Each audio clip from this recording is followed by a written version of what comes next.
একসময় এক গরিব মা তার একমাত্র ছেলেকে নিয়ে ছোট্ট একটা ভাঙাচোরা কুঁড়ে ঘরে থাকত। সারাদিন মানুষের বাড়িতে ঝিয়ের কাজ করত সে, কেবল এই আশায় তার ছেলেটা যেন একদিন পড়াশুনো করে মানুষ হয়। ঘরে ফিরে ক্লান্ত শরীর নিয়েও ছেলেকে খাওয়াতো, গল্প শুনিয়ে ঘুম পাড়াত।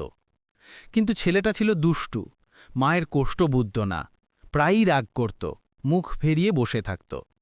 একদিন প্রচণ্ড জ্বরে পড়ে মা, শরীর দুর্বল, চোখে ঘোর, তবুও ভোরবেলা উঠে ছেলের জন্য ভাত রেঁধে রাখে। তিন মুখে হেসে বলে, একদিন বুঝবি মা কাকে বলে।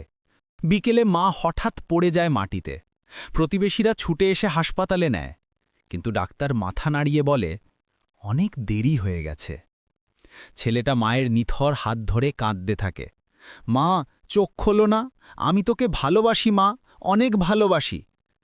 মায়ের ঠোঁটে তখনও একটুখানি শান্ত হাসি, যেন ছেলেটার ভালোবাসা শুনে অবশেষে সে শান্তিতে ঘুমিয়ে গেল।